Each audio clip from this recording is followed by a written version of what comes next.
Right, welcome back. Well, we have a surprise guest. Former DA leader Mmusi Maimane joins us now in studio to discuss, well, we hope he's going to tell us what his plans are for the future and what he's been up to in the recent weeks. Mmusi Maimane, thanks very much for joining us. Welcome to the program. Thank you very much for having me, and it's my great honor to be here and to be a fellow South African. All right, so when I saw you walk into the studio, you were smiling. Do you feel lighter? Yeah, I feel more envisioned, actually, more than anything. I think, you know, when you arrive back in SA and you see the challenges that this country of ours, this beautiful nation faces, you realize that actually there's a need for you to keep getting engaged, and that perhaps maybe our politics are not responding to the challenges that citizens are faced up to. So I feel much more envisioned. I feel fresh. I feel looking forward to the future. Yeah. So a lot of people have probably been curious, what have you been up to since that day that you announced that you were leaving this party that had been home for, nearly 13, 14 years? And what have you been up to? In part, I've had to take a break. I mean, when you've been in party politics for a long period of time, it's quite exhausting in the main, so I've had to take a break.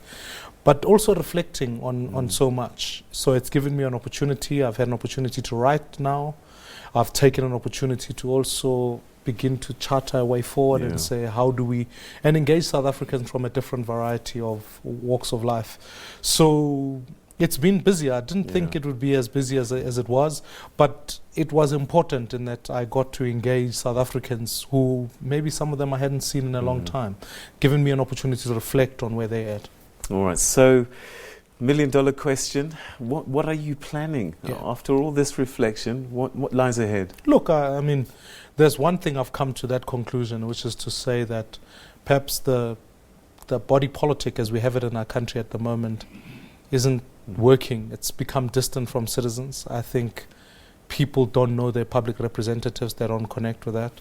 I've always maintained that South Africa needs a movement that can bridge the gap between power and citizens.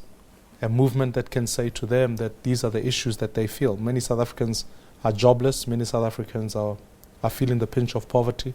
And many South Africans are in need of a sense of justice. So I've had to give my thinking around what kind of movement that is, and I've gone out, and obviously there's been already the people's dialogues that's taking on, and more people are going to be engaging on that platform. But more than anything, we've had to speak to citizens all across to say, how do we bridge that power? What are some of the crucial issues that you are looking at? What are some of the questions about whether, if Joburg has a new mayor, what are your expectations of them? What is their contract with you? So I think there's a great opportunity now to truly engage citizens, to really formulate a movement that will speak for them, that is by them, and that will serve the purposes of citizens. Is that movement a political party at some point? This is a journey we're on, and I think at this point in time I'm going around engaging South Africans all across, and we think that at this point, as I've been speaking to people, South Africans are open to the conversation. And there are 48 political parties in this country, so I think 49 is not is less than ideal. What we need is a system that will allow accountability to work better. Who have you aligned yourself with so far? No, I mean, as I say, I don't want to go back into just a simple plethora of political leaders. These are citizens, these are professionals, these are business people, these are activists, these are religious leaders. This is about something of really, if you ask me what my new job is, I'm an activist. I'm really back to being a citizen activist who's meeting with citizens and saying, how do we advocate for their issues so that the voice of citizens is not left behind? Is Herman Mashaba one of those? Certainly, we've been working together, and he will be one of we want to engage citizens around in that conversation, and there are many others, but it's not just him. I think that there's an opportunity to broaden really the landscape of this country and really have a thorough discussion with people. So let's not talk politics. Let's rather focus on saying, what are the people are saying? Because in truth, when I speak to people on the ground, they are telling me in their numbers, they say, we don't know our politicians. We don't know what happens in Parliament. Instead, they come to see us every 5 years when they're looking for our votes. They make empty promises, and then after that, we never see them again. So How then do we make sure that actually the voice of the citizen is heard in our country in a fresh way, that we don't surrender power, actually we get back So onto it? why couldn't you do that within the DA? Well, I think, the DA is seen as part of the institutional body politic in this country. And when you look at the last electoral cycle, actually the party that grew the most is the no-vote party, the people who stayed at home. Who's talking to those people? And clearly those people weren't talking to any of the institutional parties. Those people need a voice. And so I really want to get back to that sense of activism, that sense of grassroots. What you're telling me now sounds like something you felt and believed for a long time, even before you left the Democratic Alliance.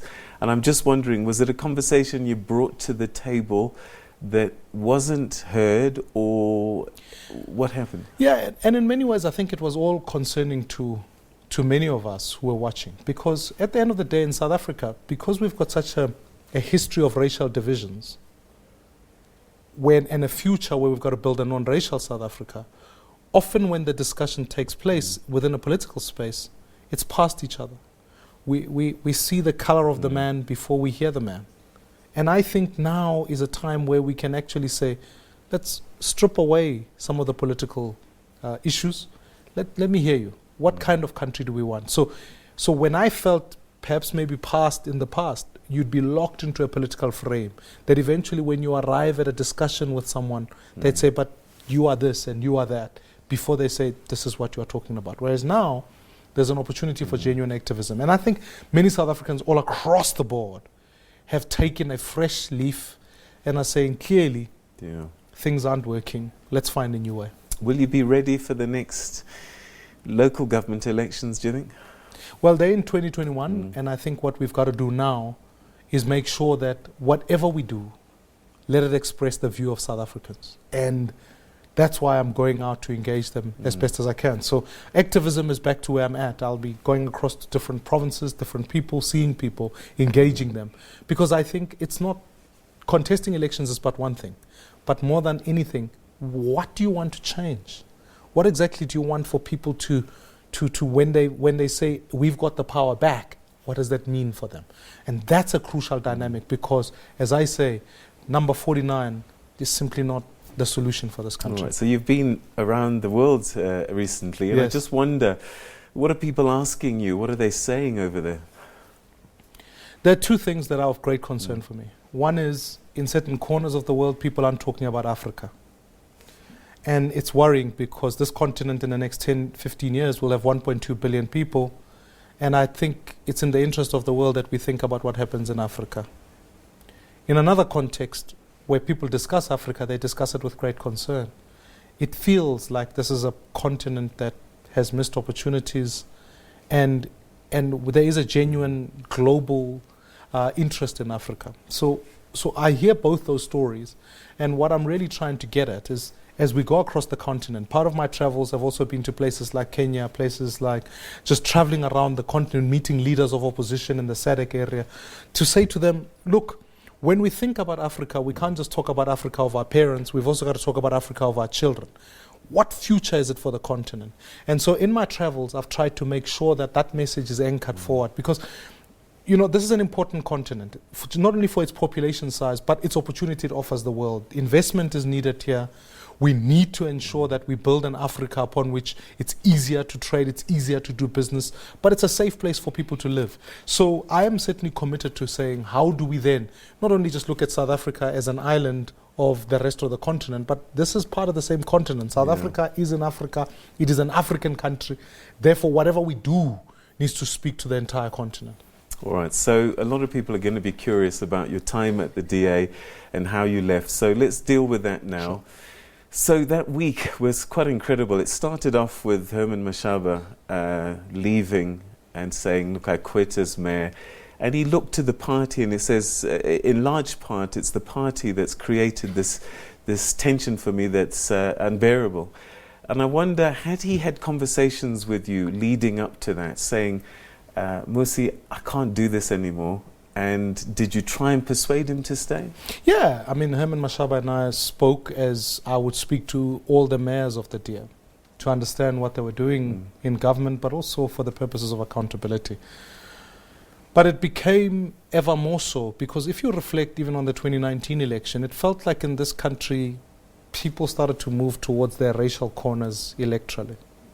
The project at the center of it all was always to try and build people together. And the longer we went on into the discussion, the more it became quite clear that that was becoming harder and harder to do within. Now, it's a project I've always held, to build one South Africa for all. So when I engaged Herman Mashaba, it was a question about how then do we advance this particular project. Because this is a very important one. If we leave South Africa and end up with a polarized society, then we're worse off than what I think we are currently. So I engaged him, and clearly decisions were taken, and clearly we had a number of issues. But really, even as I sit here, certainly hold no issues or anger towards the DA. I think the DA must continue with its project, as I will continue with this project of building one South Africa for all, that simply ensures that actually going forward, how do we work better across the different spectrum? And you know, some of the tough decisions that were taking place was that you can't work with particular political parties. Now, I may not agree with other parties that were even in coalition with us, but you know, it's important for citizens, whether in Joburg, whether in Tshwane, that the coalitions work, because they represent the future of our country. And I thought some of those discussions became harder and harder. So the things that he said about the party when he was resigning and at the press conference, are those things that you resonate with as well, that you say, yes, I agree with what he said? Look, him and Mashaba said a number of things at that press conference. And working coalitions is always hard. But I always knew that there was always a dissonance within the organization about who the coalition partners were and which ones we should work with and which ones we shouldn't. There were some who probably felt that we shouldn't have gone into government in Joburg, and I disagreed fundamentally. The TA and parties need to show to South Africans that change is possible. It's a much more important value sometimes than just placating a certain particular group of people. It was much more higher. So those types of discussions anchored too much of the debate. And eventually I was like, for me, the project wasn't just one South Africa, it was also just moving to Gauteng, making sure people in Gauteng understood the work that we've got to do, knew that there can be a new government. And therefore part of me still maintains that coalitions are the future. So long as you don't coalesce around race or corruption, they are the future. And there may be parties who say, well, you must pick and choose. In truth, the electoral maths delivers something that says to you, you've got to then make sure your checks and balances are in place, govern well, but know that sometimes you're going to have to work with people you don't always agree with. If we didn't have that, 94 would never have happened. You'll remember in 94 there were parties that stood and supported apartheid. Some of them, but it was the leadership of President Mandela who said, I may not agree with you, but it would be important for us to focus on what the nation is. That's what this moment is. So what was the straw that finally broke the camel's back? Was it Helen Zille coming back into the party? No, I think that it eventually got to a point where I realized that in fact, to advance this particular project over a long period of time, you face a choice about whether can you do it within or without. And I think it became much more evident for me that we needed to build with South Africans outside the DA. So as I say, I don't look back at that. The DA gave me a great opportunity. I served the party and I believe I served it well. But I look forward to a future now, and I really think that that's it. So in reflection, I mean, you had this internal party inquiry looking at the results of the last election, and this report said that you had to carry and shoulder some of the blame for that. Is that something you agree with? Or Athol Trollip, when he was resigning, he felt that report was a little bit unfair, actually. What are your thoughts? There were many aspects of that report I don't agree with at all. The important thing is that you task people to do an independent report who are outsiders and they give their reflection. So what they table isn't the gospel or the Bible. You've got to understand it in context. So there were many aspects I didn't agree with. There were many dynamics that took place leading up to the elections where certain issues weren't articulated in that report. So when it came out and it became the thing that people wanted to use it as a weapon, it became all too aware that there were voices internally that weren't being heard, that needed to be a part of it. And more than anything, there were some decisions that I was in dichotomous over. For example, IT Report wanted to task us to review what happens in coalitions in that. Now, it was something that I was very passionate about because I know that it's better for change in democracy than to what we have right now, which is the ANC being back in power. And it's not that I hate the ANC, I'm just very clear that they themselves need to know that they can lose political power. Because if they don't know it, they will treat voters with disdain, will end up with state capture. So that was an important aspect that I disagreed with. I disagreed with aspects about how we led, because just because you disagree with me does not mean it's a lack of direction. It means it's a different direction. And I was always committed to diversifying the organization, making sure it went onto new grounds, and there were others who clearly disagreed with that. But, you know, disagreement isn't, it's when some of the mechanisms that were being deployed do you think that there were some people within the party that sabotaged your leadership? Yeah, absolutely. I think there were some people who, towards even the latter part, started to act in ways where they were publicly putting information that was fundamentally false about me. The car. And I thought even that period of time was grossly unfair, not only just to me, but even to my own family. And I thought that with some of the details that weren't accurate at all. And so, but as I say, it was a chapter. You draw a line on it and you say, clearly, if this is what politics sometimes can become, it's no wonder it's off-putting to people. So perceptions, you know, out there sometimes can be greater than the truth. Yeah. Were you in charge of the party? Were you the leader, end of? It's why when there was disagreement, I had to go. Because if you're not in charge and you're not leading in a particular direction, then there should be no resistance. Everyone must agree. But people disagreed, which is okay. I'm okay with that. But no, it's a direction. You might disagree with me about whether we should govern in Joburg or not. Fair enough, those people put their disagreement. I put my stamp on the table to say we have to do it. And I think history will prove that it was the best time for Johannesburg, not the worst time. There were some people who disagreed with the message of One South Africa for All. They may not have always supported it. And you've got to put that on the table. So I don't look back at the tenure and say it was me being managed. I look back at the tenure and saying I managed a particular project. And now, fair enough, I also have to take responsibility for the fact that in the election, that vision wasn't rewarded to the level that it could have been. But it doesn't make it wrong. The struggle for non-racialism will continue and sometimes it'll ebb and flow. That's okay. But I take responsibility for those aspects as well. And, you know, as a leader, leaders make mistakes, as long as it's not the only thing they do. And when you've made a mistake, be quick to say, look, I made a bad call here. And there were some times when I was leading the DA, naturally I made some calls that I look back at now and I thought I shouldn't have done that, or I could do that better in future and maybe wait a little bit longer, get some of the other accompanying facts. That's leadership.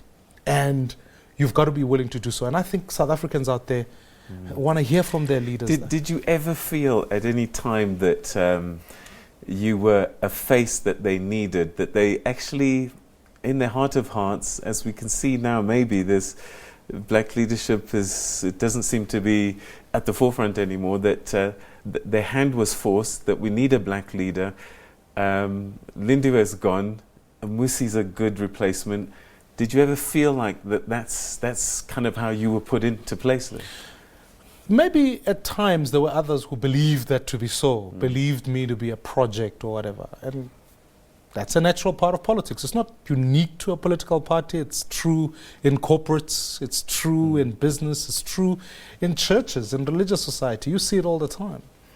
What you have to do is, given the right, winning a Congress, where when I won the Congress, every provincial leader endorsed and supported that view, that you take that privilege of leading South Africans and say, how do I drive this thing forward? So at times, perhaps that would have been some who held that view.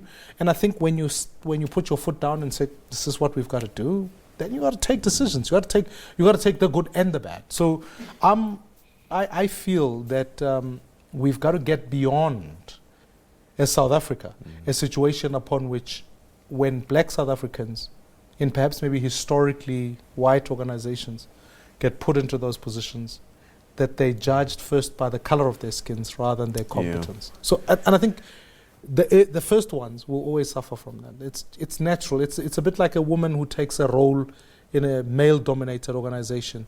They sometimes get judged as a representation of their entire gender, whereas it's not true. These are competent individuals in their own right. And I think we'll get there, but it means for many of us, there might be commentators out there who will use phrases like, no, but you were just a face, or you were just whatever, and undermine your own role as a leader and what you want to take forward. Again, another struggle that a lot of people have had, black people that I've spoken to, they just can't see the DA as nothing but a white party with some blacks that support it. Well, I think that's a role now that the new DA leadership must grapple with. But whilst you were there, this was a question you had to grapple with. I grappled with it a lot, and we worked hard at it. We worked hard not only of changing and winning that perception. What did you believe? Did you believe that it was not just a white party? I believed strongly that when we led the DA, that it was always important that you build a diverse organization. I think I'd never worked hard at the DA to say I wanted to now, if it's a historically white party, our history is such that there was a party that could have parliamentary representation, only white South Africans were able to do that. But I didn't go out to say what was white now must be black. Yeah. I went out to say I wanted to build a diverse organization. That's why I worked hard to diversify the benches in parliament. That's why I worked hard that in all the events that we did, that's what we sought to do. So, and still to this day, I don't think that the war that's been waged in our politics should be black parties versus white parties. That's regressive. What I really believe is that there must be an anchoring part in the middle of South Africans who are diverse. Yeah. Because even now, the contestation isn't, when you want to say you want an organization to be transformed, that's not a fight that should be fought by black people. It should be a fight that's fought by black and white people, because we believe in a value of diversity and inclusion, because we want everybody to prosper together. So I certainly think that that's still at my core, my sense of activism to fight for that. So whatever happened in the DA is but one chapter. There's still another chapter to be written that says how do we achieve that? Because seriously, we're going to come to the next chapters again just now, but again, criticisms are Mmusi Maimane should have dealt with Helen Zille once those tweets started happening, and that you perhaps were a little bit soft in dealing with her. Do you think you could have been a bit more forceful and having dealt with her? Because in the end, it looks as if she's come back, and part of her return has seen the demise of some black leadership. Yeah, look, I took a stance at the time. I didn't agree with it. I didn't agree with the tweets. And I think the way we dealt with it was right. This is a tweet. It's an opinion. It's an opinion I happen to disagree with. And I expressed it as such. And as you know, at the time we took a view that said Helen Zille shouldn't serve on any structures of the organization, and she didn't. Clearly, subsequent to that, if she finished her term as premier, because then she was public representative, she was then in the legal framework available to stand for other positions. But I don't regret the actions we took. They were right. They were important. Because whatever my views on the tweet are, one thing I certainly felt that was always at the core of the project was, if you're trying to reconcile people, whether you are right or wrong about something, you've got to recognize that the value of reconciliation must be higher than perhaps some things. So I think we took a decision, we took action, and those are the steps that we took. Because at the same time as that, you might discover in certain instances is that every action in an organization must have its equitable response. So if you are dealing with a person regarding their tweets, and then you've got other people in the same organization who might have other instances, it must match up. It must follow due process. So I never want to, in the interest of whatever else is going on, just simply appeal to the public and then go out of your way in terms of what are the regulatory frameworks and the institutions that are given to you by the organization. I acted within the institutions, and the institutions took their actions. So when she decided, okay, I'm heeding the call from some elements and I want to come back into leadership in the party, did you try and fight that off and say that, listen, we can't be seen to be doing this, otherwise we're not making progress? No, I mean, like in any other election, the window of opportunity was open for 2 weeks, and certainly when she made her announcement was on the closing day of the issue. But I knew that, like any other candidate, she's entitled to stand.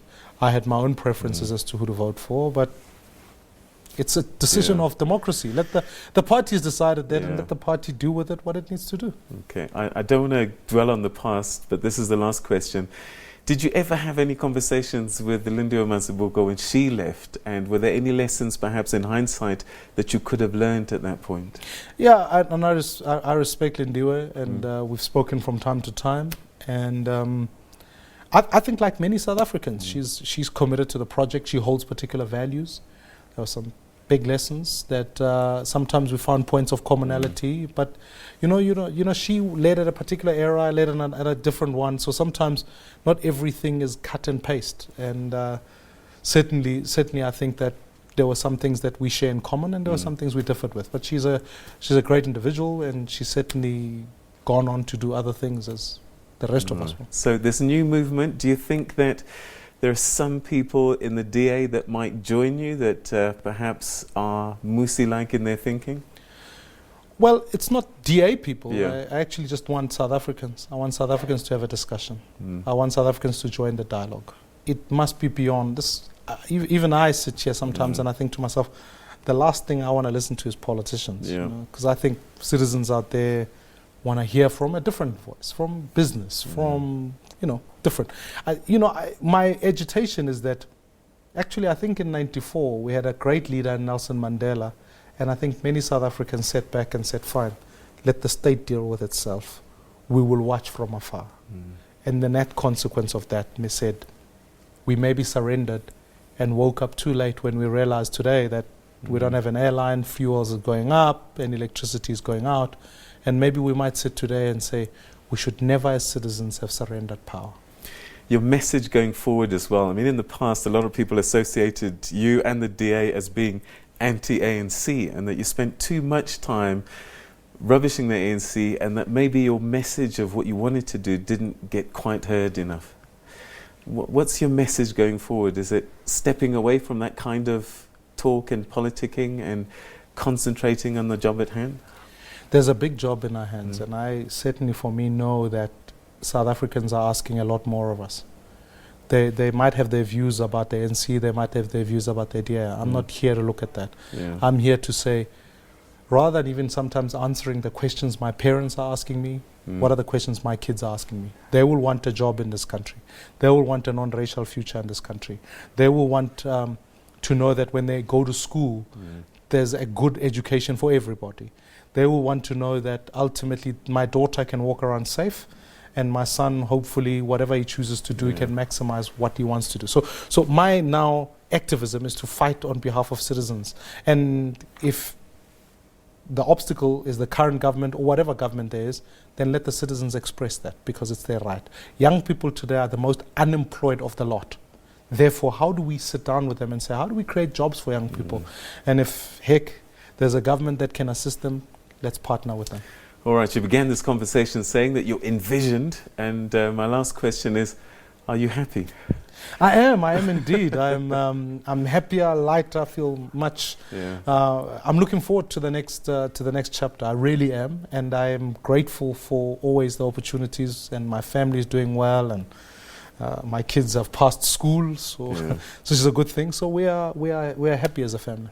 All right, Mmusi Maimane, thanks very much indeed for giving us this time and giving us some insights on what lies ahead, and we'll be watching from the sidelines, and perhaps we'll get you into the studio again to tell us about the strides you're making. Thanks so much for your time. Much appreciated. Thank you. Thank you so much. All right, so that's where we're going to leave that conversation. Thanks very much for tuning in for that. We'll have more for you, though, on SA Today coming up after this. Stay with us.